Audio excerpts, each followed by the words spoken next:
नमस्कार, जनादेश में आपका स्वागत है। मैं हूं आपके साथ खुशबू सिंह। खबर शुरू करने से पहले एक नजर आज की हेडलाइंस पर।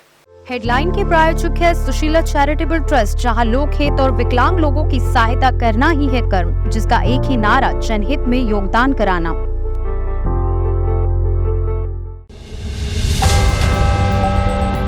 छत्तीसगढ़ मध्य प्रदेश के लिए बीजेपी का खास मंथन, 4 कैटेगरी में सीटों का बंटवारा। चांद के बेहद करीब 2 टुकड़ों में बटेगा चंद्रयान 3।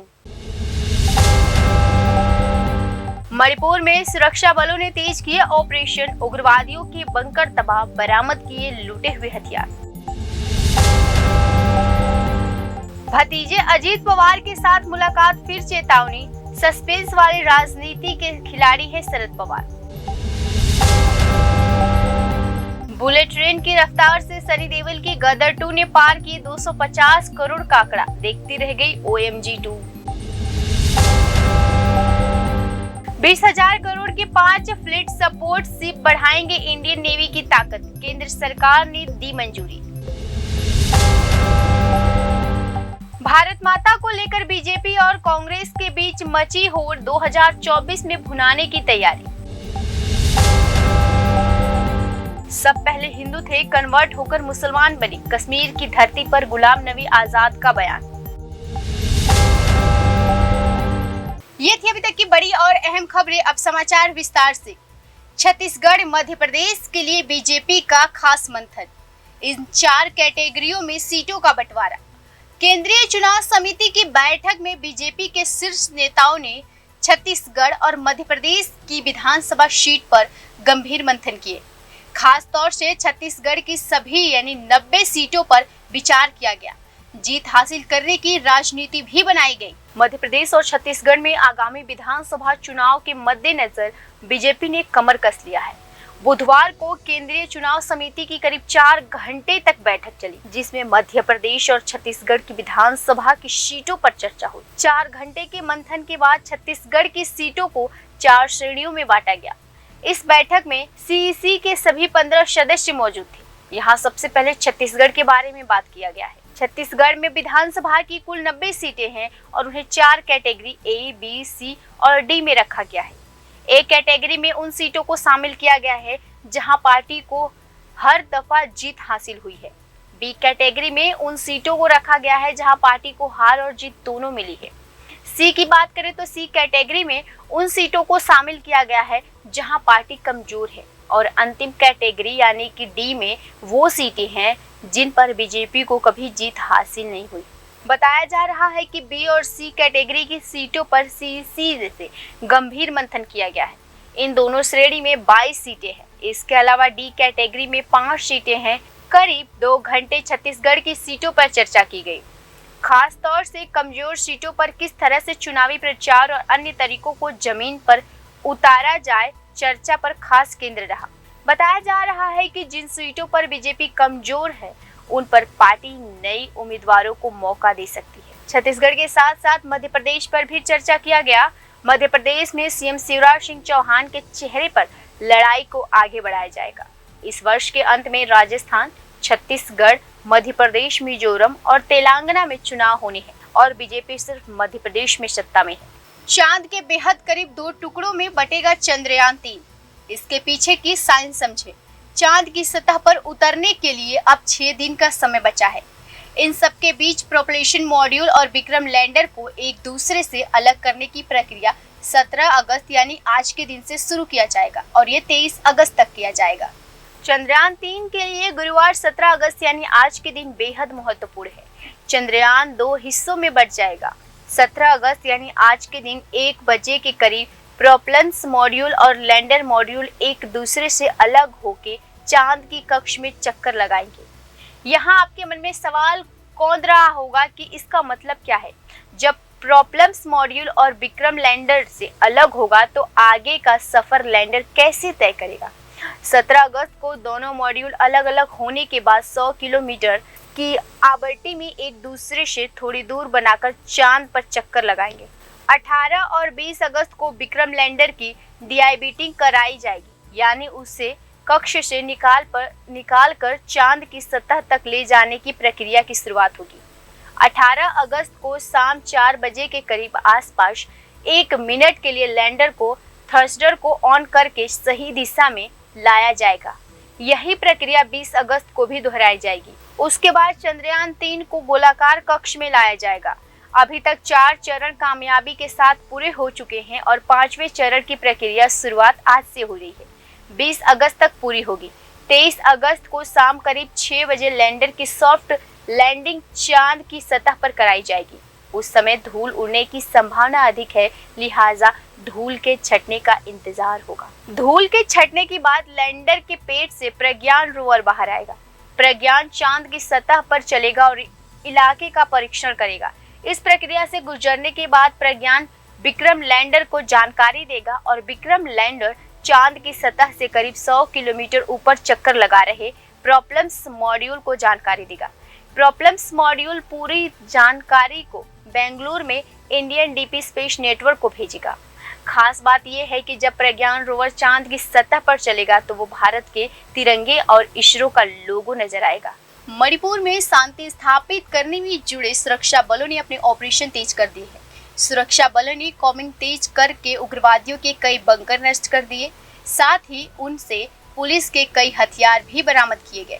पिछले 3 महीने से जातीय हिंसा की मार झेल रहे मणिपुर में अब हालात धीरे धीरे शांत होते नजर आ रहे हैं। इस बीच उग्रवादियों पर नकेल कसने के लिए अब सुरक्षा बलों ने भी अपना अभियान तेज कर दिया है। राज्य में पुलिस से लूटे गए हथियार और गोला बारूद को बरामद करने का सिलसिला जारी है। अधिकारियों ने बताया कि संयुक्त बलों ने बुधवार को 8 अत्याधिक हथियार, 112 विभिन्न प्रकार के गोला बारूद और बड़ी मात्रा में विस्फोटक बरामद किए। राजधानी इम्फाल में पुलिस ने कहा कि बिष्णुपुर और इम्फाल पश्चिम जिलों में कम से कम 8 अत्याधुनिक हथियार और 112 विभिन्न प्रकार के गोला बारूद और बड़ी मात्रा में विस्फोटक बरामद किए।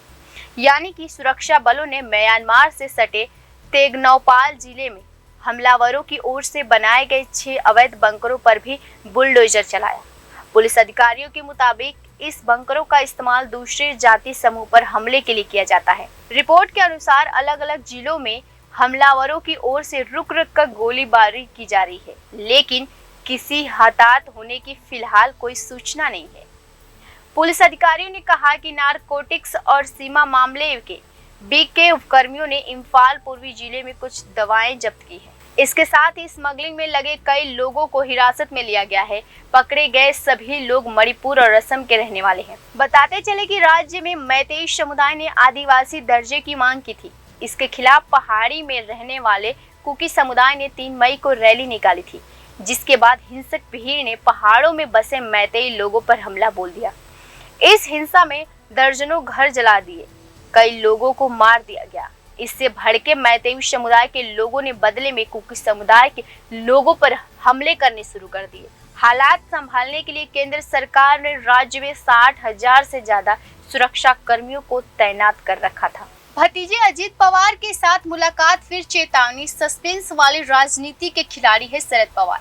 शरद पवार के बारे में कहा जाता है कि उनकी इस रियासत को समझना बेहद मुश्किल है। राजनीति के बीच का उनका बैटिंग और बॉलिंग दोनों में सस्पेंस बना रहता है। महाराष्ट्र की राजनीति में चाचा शरद पवार और भतीजा अजित पवार एक दूसरे के आमने सामने। एनसीपी पर किसका दावा पुख्ता है, उसका फैसला निर्वाचन आयोग को करना है। इलेक्शन कमीशन ने जवाब दाखिल करने के लिए शरद पवार गुट को 3 और हफ्ते का समय दे दिया है।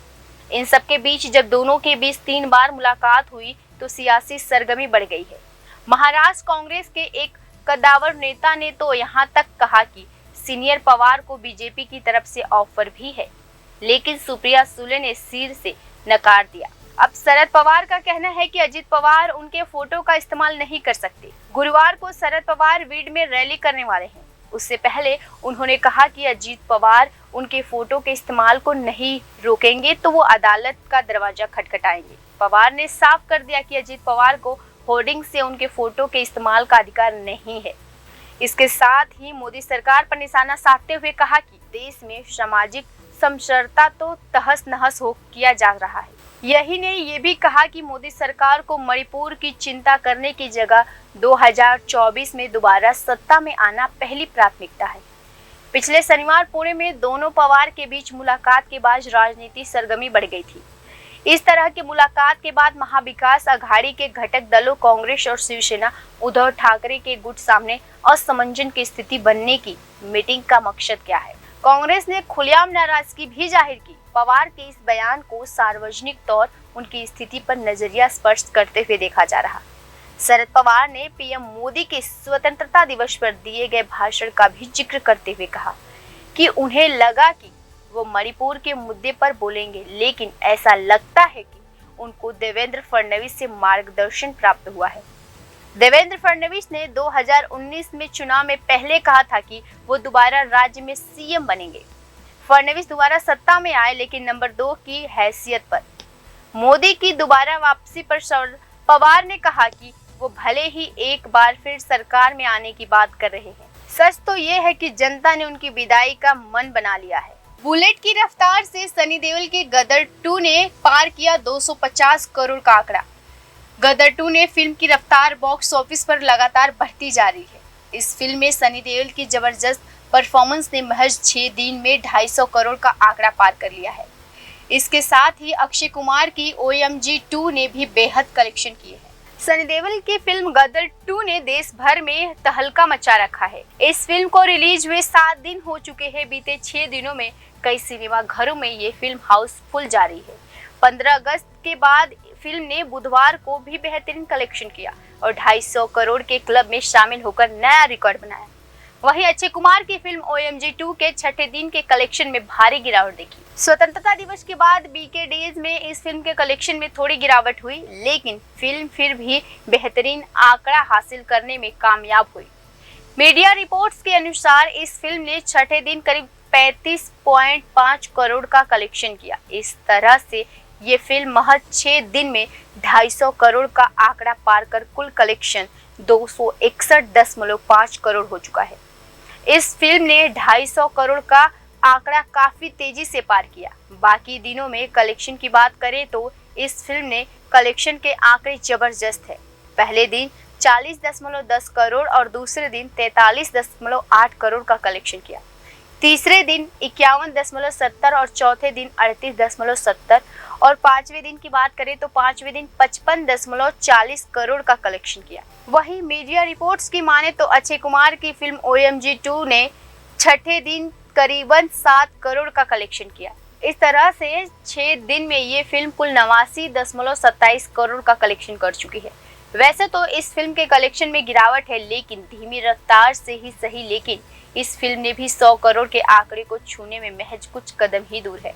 बाकी दिनों कलेक्शन की बात करें तो पहले दिन 10.26 करोड़, दूसरे दिन 15.33 और तीसरे दिन 17.55 और चौथे दिन 12.6 करोड़ और पांचवें दिन का कलेक्शन 17.10 करोड़ रहा।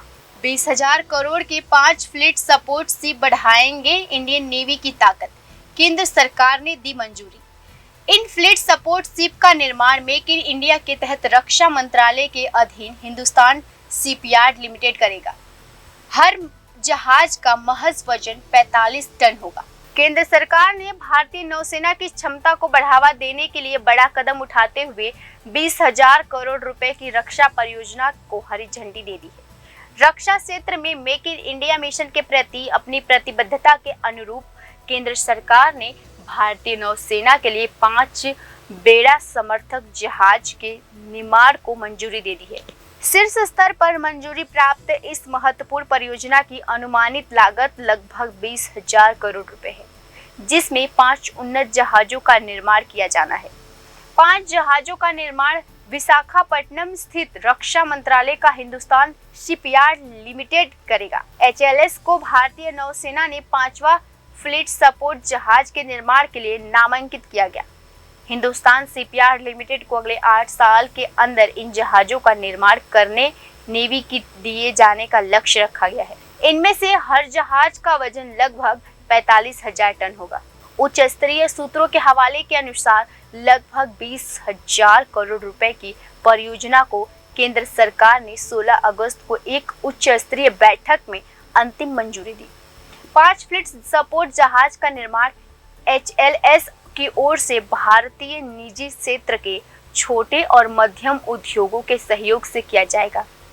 स्वदेशी रूप से बनाए जाने वाले जहाज सरकारी निर्देशों के अनुरूप भारतीय नौसेना के आत्मनिर्भर या आत्मनिर्भरता लक्ष्यों को भी बढ़ावा देगा। ये जहाज गहरे समुद्र में अभियान के दौरान नौसेना के विभिन्न बेड़ों को भोजन, ईंधन, गोला बारूद सहित आवश्यक सामग्री व उनकी जरूरत को पूरा करेगा। संचालन सुरक्षित करने में भी महत्वपूर्ण भूमिका अदा करेगा। इसके साथ ही इस परियोजना से लंबी अवधि के लिए हजारों नई नौकरियां पैदा होंगी और परियोजना से जुड़े उद्योगों की क्षमताओं को बढ़ावा मिलने की उम्मीद है। भारत माता को लेकर बीजेपी और कांग्रेस के बीच मची होड़, 2024 में भुनाने की तैयारियां। संसद के मानसून सत्र में अविश्वास प्रस्ताव पर चर्चा के दौरान राहुल गांधी ने भारत माता को लेकर बयान दिया था। इसके साथ ही इसे लेकर राजनीतिक शुरू हो गई थी। अगले यानी 2024 में होने वाले लोकसभा चुनाव के लिए सत्ताधारी बीजेपी और विपक्षी दलों ने कमर कस ली है। विपक्षी दल जहां इंडिया गठबंधन के साथ आगे बढ़ रहे हैं, वहीं बीजेपी ने एनडीए दलों के साथ अपनी ताकत दिखाई है। इस बीच अब भारत माता को लेकर राजनीति तेज हो गई है। बीजेपी और कांग्रेस दोनों ही इसे हथियाने की पूरी कोशिश कर रहे हैं। यानी कि जो दल इस पर बाजी मारने की सफल रहता है, वो लोकसभा चुनाव में भारत माता के नाम को खूब भुनाने की कोशिश करेगा। दरअसल ये पूरा मामला संसद के मानसून सत्र से शुरू हुआ, जब कांग्रेस सांसद राहुल गांधी ने मणिपुर हिंसा का जिक्र करते हुए कह दिया कि मणिपुर में भारत माता का कत्ल हुआ है।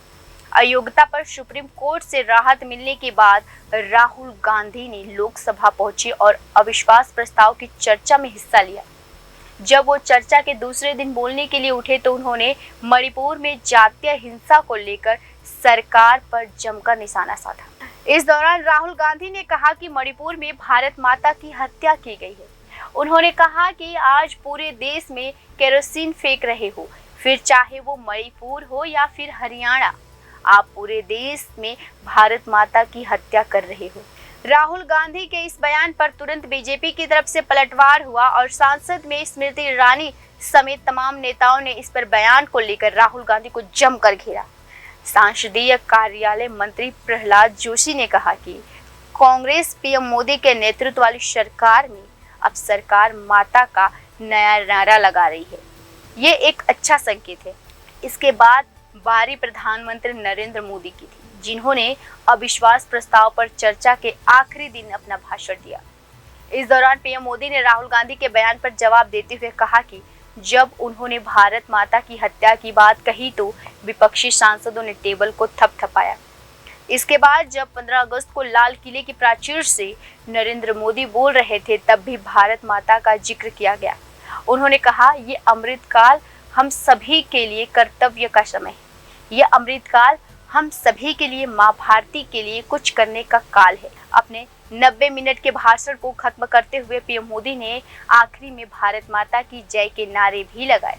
राहुल गांधी और कांग्रेस इस बात को अच्छी तरह जानते हैं कि पीएम मोदी भारत माता को लेकर लाल किले से बयान देंगे, इसे भुनाने की कोशिश करेंगे। इसीलिए पीएम के संबोधन से पहले ही राहुल गांधी ने ट्वीट कर पोस्ट में लिखा।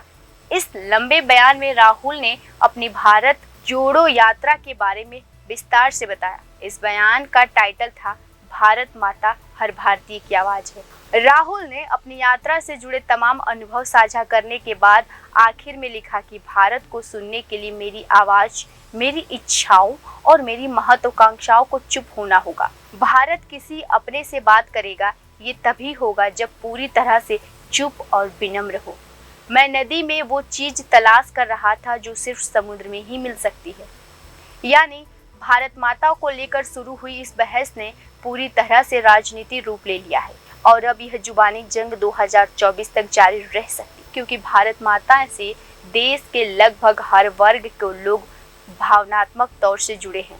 ऐसे में बीजेपी और कांग्रेस दोनों ही इसे भुनाने की कोशिश में जुटे हैं। अब देखना होगा कि कौन सी पार्टी इसे हथियाने और भुलाने की कोशिश में कामयाब होती है। कश्मीर की धरती पर गुलाम नबी आजाद का बड़ा बयान, उन्होंने कहा कि सबसे पहले हिंदू थे, कन्वर्ट होकर मुसलमान बने। गुलाम नबी आजाद कांग्रेस के दिग्गज नेताओं में से गिने जाते हैं। वह काफी लंबे समय तक कांग्रेस में बड़े ओहदे पर रहे। पिछले साल अगस्त में उन्होंने कांग्रेस छोड़कर अपनी डेमोक्रेटिक आजाद पार्टी बना ली थी। पूर्व कांग्रेसी नेता और डेमोक्रेटिक प्रोग्रेसिव आजाद पार्टी के चीफ गुलाम नबी आजाद का हिंदू धर्म को लेकर बड़ा बयान सामने आया है। जम्मू कश्मीर के डोडा में एक पब्लिक मीटिंग के दौरान गुलाम नबी आजाद ने कहा कि कश्मीर के सभी लोग हिंदू धर्म से कन्वर्टेड होकर मुसलमान बने। आजाद ने कहा कि बाहर से चंद लोग ही आए होंगे, बाकी सब हिंदू ही हैं। खासकर कश्मीर के मामले पर बोलते उन्होंने कहा कि कश्मीर में तो आज से 600 साल पहले कोई मुसलमान था ही नहीं। यहाँ केवल कश्मीरी पंडित थे, सब कन्वर्ट होकर मुसलमान बन गए। गुलाम नबी आजाद ने कहा कि हम बाहर से नहीं आए हैं, हम इसी मिट्टी की पैदावार है, हम इसी मिट्टी में खत्म होना है। बता दें कि आजाद ने ये बयान 9 अगस्त को डोडा में दिया था। इससे पहले जेएनयू की छात्र संघ नेता सहला रशीद एक बयान सामने आया था, जिसमें उन्होंने जम्मू कश्मीर में हुए डेवलपमेंट को लेकर मोदी सरकार की तारीफ की थी। बता दें कि सोशल मीडिया पर वायरल हो रहे आजाद के बयान का ये वीडियो 9 अगस्त का है।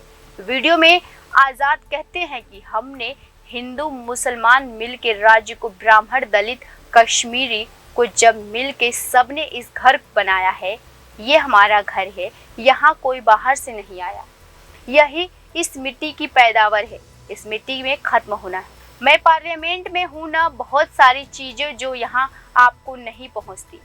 हमारे इसी किसी मेयर ने बताया कि भाई कोई बाहर से आया है, कोई अंदर से आया है।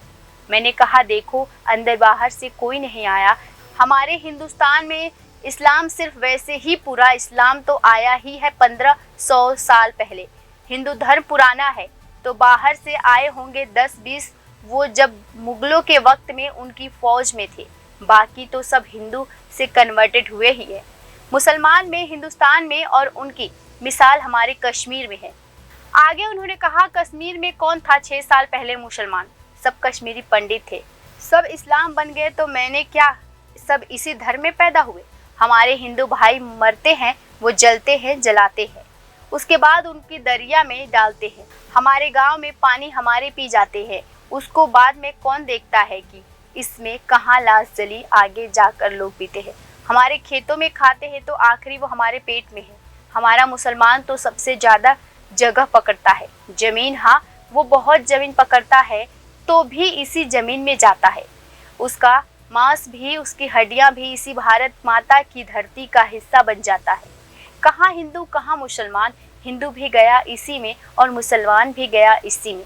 उससे ऊपर अल्लाह अनाज लगवाया, वो हम सब ने खाया, तो ये सब सियासी झगड़े क्यों? मैं हमेशा कहता हूँ मजहब का सहारा, मजहब तो ठीक है अपने लिए, लेकिन राजनीति में जो मजहब का सहारा लेता है वो कमज़ोर होता है। जिसको अपने आप पर विश्वास होगा, भरोसा होगा, वो मजहब का सहारा नहीं लेगा। बता दें कि गुलाम नबी आज़ाद कांग्रेस के दिग्गज नेताओं में गिने जाते थे। वह लंबे समय तक कांग्रेस में बड़े ओहदों पे रहे, केंद्र सरकार में मंत्री की भी जिम्मेदारी संभाली। गुलाम नबी आज़ाद जम्मू कश्मीर के सीएम और राज्यसभा सांसद भी रह चुके हैं। गुलाम नबी के राज्यसभा से रिटायर होते वक्त उनकी तारीफ करते हुए पीएम नरेंद्र मोदी भावुक तक हो गए थे। पिछले साल अगस्त में उन्होंने कांग्रेस छोड़ अपनी डेमोक्रेटिक आजाद पार्टी बना ली थी। फिलहाल के लिए इतना ही। खबरों में बने रहने के लिए देखते रहिए जनादेश।